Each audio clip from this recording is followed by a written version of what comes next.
इसमें सावरकर जी की आवाज है क्या? इसमें कहीं लिखा है कि हिंसा का प्रयोग करना चाहिए? इसमें कहीं लिखा है कि किसी व्यक्ति को मारना चाहिए, डराना चाहिए, काटना चाहिए? कहीं लिखा है इस किताब में? इस किताब में लिखा है कि झूठ का प्रयोग कर कर सरकार चलानी चाहिए? मुझे दिखा दो कहां लिखा है। तो यह सत्य और अहिंसा की किताब है। सिंपल सी बात है, यह हिंदुस्तान का सत्य है और यह अहिंसा का रास्ता दिखाता है।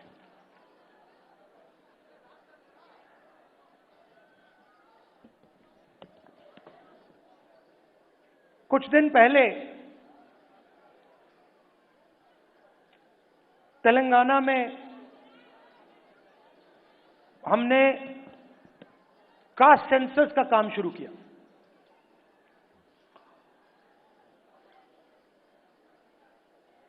और वो ब्यूरोक्रेटिक एक्सरसाइज नहीं है। पहली बार कास्ट सेंसस को तेलंगाना में जनता की एक्सरसाइज बना दिया गया है। जो सवाल पूछे जा रहे हैं वो बंद कमरे में 10-15 लोग नहीं चुन रहे हैं, वो लाखों लोग, उसमें दलित, आदिवासी, पिछड़े वर्ग के लोग, गरीब जनरल कास्ट के लोग, माइनॉरिटी के लोग, सब लोग हैं। और तेलंगाना की जनता ने सेंसस डिजाइन किया है। ऐतिहासिक कदम है। और जो हम तेलंगाना में कर रहे हैं, जहां भी हमारी सरकार आएगी, जिस स्टेट में, चाहे कर्नाटक हो, तेलंगाना हो,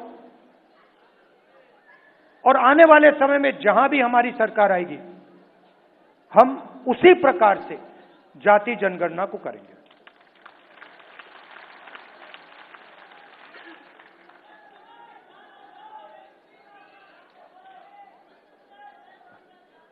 आएंगे, वहां भी आएंगे।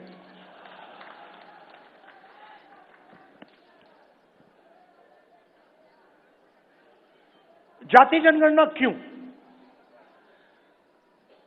क्योंकि अगर हम हिंदुस्तान के पॉपुलेशन को देखें तो पूरा देश जानता है कि 15% दलित आबादी है, 8% आदिवासी हैं, तकरीबन 15% माइनॉरिटीज हैं। मगर पिछड़े वर्ग के कितने लोग हैं कोई नहीं जानता। लोग कहते हैं कि पिछड़े वर्ग के तकरीबन 50% हैं, कोई कहता है 55 है, अलग अलग स्टेट्स में अलग है। मगर पिछड़ा वर्ग 50% से कम नहीं है। कितना है कोई नहीं जानता है। तो अगर आप जोड़ लें, 50% पिछड़ा वर्ग हो गया, 15% दलित, तकरीबन 8% आदिवासी, 15% माइनॉरिटी, तो तकरीबन 90% हिंदुस्तान की आबादी इन वर्गों में से आती है। उसमें आप 5%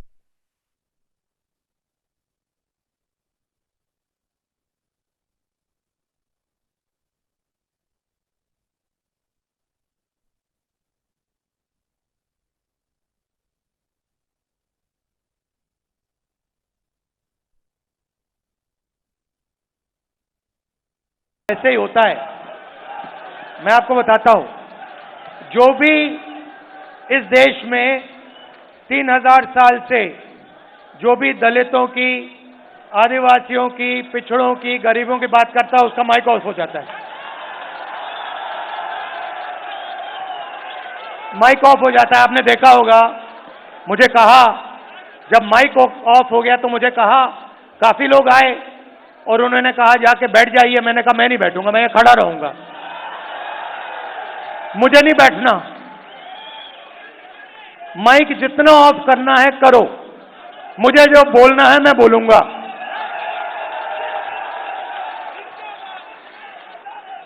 यहां रोहित वेमुला जी की फोटो है पीछे, यहां पे ये बोलना चाहते थे, इनकी आवाज छीन ली गई। और हर रोज हिंदुस्तान में आदिवासी युवा, दलित युवा, पिछड़े वर्ग का युवा सपना देखता है, मैं इंजीनियर बनूं, मैं डॉक्टर बनूं, मैं लॉयर बनूं, मैं मीडिया में जाऊं, मैं आईएएस ऑफिसर बनूं।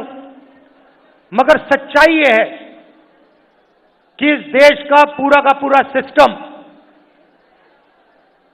पिछड़ों, दलितों और आदिवासियों के खिलाफ खड़ा हुआ है। यह सच्चाई है, क्योंकि अगर नहीं होता तो मीडिया में हमें ओबीसी वर्ग के, दलित वर्ग के, पिछड़े वर्ग के युवा दिखते, एंकर दिखते, मालिक दिखते। इन कंपनीज में दलित, आदिवासी, पिछड़े लोग हमें मैनेजमेंट में दिखते, मालिकों की लिस्ट में दिखते। मगर नहीं, आपको हिंदुस्तान की 200 सबसे बड़ी कंपनियों की मालिकों की लिस्ट में एक ओबीसी नहीं मिलेगा, एक दलित नहीं मिलेगा, एक पिछड़े वर्ग का नहीं मिलेगा। सच्चाई है। तो आपको कहा जाता है, दलितों को, आदिवासियों को, पिछड़ों को कहा जाता है कि यह देश आपका है, इस देश में आपकी भागीदारी है, इस देश में आपकी प्रगति हो सकती है। मगर अगर हम डेटा को देखें तो यह बिल्कुल झूठ साबित होता है। डेटा दिखाता है कि 90 लोग हिंदुस्तान की सरकार को चलाते हैं, बजट बांटते हैं, 90 में से 3 दलित, 3 ओबीसी, 1 आदिवासी। 100 रुपए में से 5 रुपए ओबीसी वर्ग निर्णय लेता है। 100 में से 5, आपकी आबादी 50%, भागीदारी 100 में से 5। दलित भागीदारी 15%, आबादी 15%, भागीदारी 100 रुपए में से 1 रुपया। आदिवासी 8% आबादी, भागीदारी 100 रुपए में से 10 पैसा।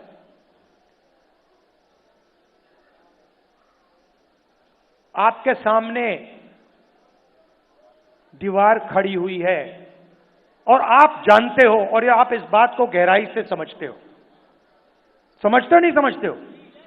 यस सर, समझते हो ना ठीक से कि आपके सामने दीवार खड़ी है और उस दीवार को नरेंद्र मोदी और आरएसएस मजबूत करते जा रहे हैं। जहां भी उनको अपॉर्चुनिटी मिलती है, वो दीवार में सीमेंट डाल देते हैं। पहले पब्लिक सेक्टर हुआ करता था, उसको निकाल दिया, सारा का सारा प्राइवेटाइज कर दिया, दीवार मजबूत की। पहले सरकारी स्कूल हुआ करते थे, सरकारी अस्पताल हुआ करते थे, सारे के सारे हटा दिए। आज दलित को, आदिवासी को, पिछड़े वर्ग के किसान को कोई भी इलाज की जरूरत हो, लाखों रुपए आपके जेब में से निकलते हैं। निकलते नहीं निकलते? और कहां जाते हैं? आपकी जेब में जाते हैं क्या? पिछड़ों की जेब में जाते हैं? दलितों की जेब में जाते हैं? आदिवासियों की जेब में जाते हैं? नहीं, 25 अरबपतियों की जेब में जाते हैं। उन 25 अरबपतियों में मुझे दलित नाम बता दो, आदिवासी नाम बता दो, पिछड़े वर्ग का नाम बता दो। मैं खड़ा हूं, बता दो, एक नाम बता दो। तो सारा का सारा आपका धन आपके जेब में से निकालकर उनके ओर जा रहा है। और उसमें मैं कहना चाहता हूं 5%, 7% बेचारे जनरल कास्ट के गरीब लोग भी शामिल हैं, उनको भी कुछ नहीं मिलता। खोखले सपने दिए जाते हैं। 24 घंटा मैं 20 साल से देख रहा हूं, 24 घंटा आपको बताया जाता है कि आपको जगह है, आपकी जगह है, आपको जगह मिलेगी, मगर नहीं। और हो क्या रहा है? आस्ते आस्ते दीवार मजबूत होती जा रही है।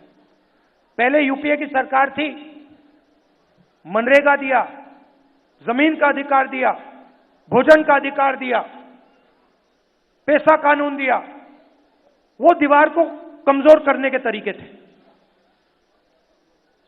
आज मैं देखता हूं तो मैं कह सकता हूं कि जिस प्रकार से हमें दीवार को कमजोर करना था, हमने नहीं किया, यूपीए सरकार ने नहीं किया। जिस मजबूती से हमने करना था, हमने नहीं किया, मगर हम दीवार को तोड़ने की कोशिश करते थे। ये दीवार में सीमेंट डाल रहे हैं, कंक्रीट डाल रहे हैं, फाउंडेशन दे रहे हैं दीवार का। इसीलिए जाति जनगणना की जरूरत है। जाति जनगणना से आप सबको पता लग जाएगा, मीडिया में हमारे कितने लोग, कॉर्पोरेट इंडिया में कितने लोग, कोर्ट में कितने लोग, जुडिशरी में कितने, प्राइवेट अस्पताल हमारे कितने, प्राइवेट कॉलेजेस हमारे कितने। और अभी कहा गया कि ये एक्सरे है। एक्सरे पहला कदम है। सबसे पहले ही पता लगाना है कि सिचुएशन कैसी है, क्या है।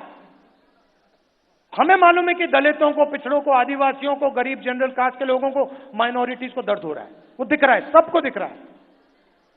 तो सबसे पहले पता लगाना है फ्रैक्चर कहां है, चोट कहां लगी है, कंपाउंड फ्रैक्चर है, सिंपल फ्रैक्चर, ये पहले लगाना पड़ता। और उसके बाद जाति जनगणना से डेटा मिलेगा। 21वीं सदी है। जो पहले तेल को ब्लैक गोल्ड कहा जाता था, 21वीं सदी का तेल डेटा है। और हम दलितों के बारे में, आदिवासियों के बारे में, पिछड़े वर्ग के बारे में डेटा चाहते हैं। और जिस दिन हमारी सरकार के हाथ में ये डेटा आ जाएगा, उस दिन पूरा का पूरा जो विकास का पैराडाइम है, विकास को करने का तरीका है, विकास के बारे में सोचने का तरीका है, वो बिल्कुल बदल जाएगा। ये विकास की जो सोच है, कि जो अप्रोच है, उसका फाउंडेशन बनेगा। तेलंगाना में हमने काम शुरू कर दिया है। और आप देखना, जब तेलंगाना में रिजल्ट आएंगे, जाति जनगणना का रिजल्ट आएंगे, तो हमारी पॉलिसी जाति जनगणना के डेटा के बेसिस पे बनेगी।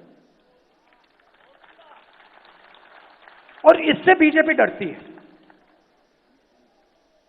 बीजेपी चाहती है कि 4-5% लोग अरबपति और 4-5% लोग हिंदुस्तान को कंट्रोल में रखें। और ये जो इन्होंने कंट्रोल कर रखा है,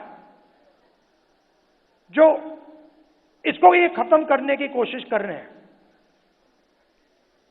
इस कंट्रोल को तोड़ने के दो तरीके हैं।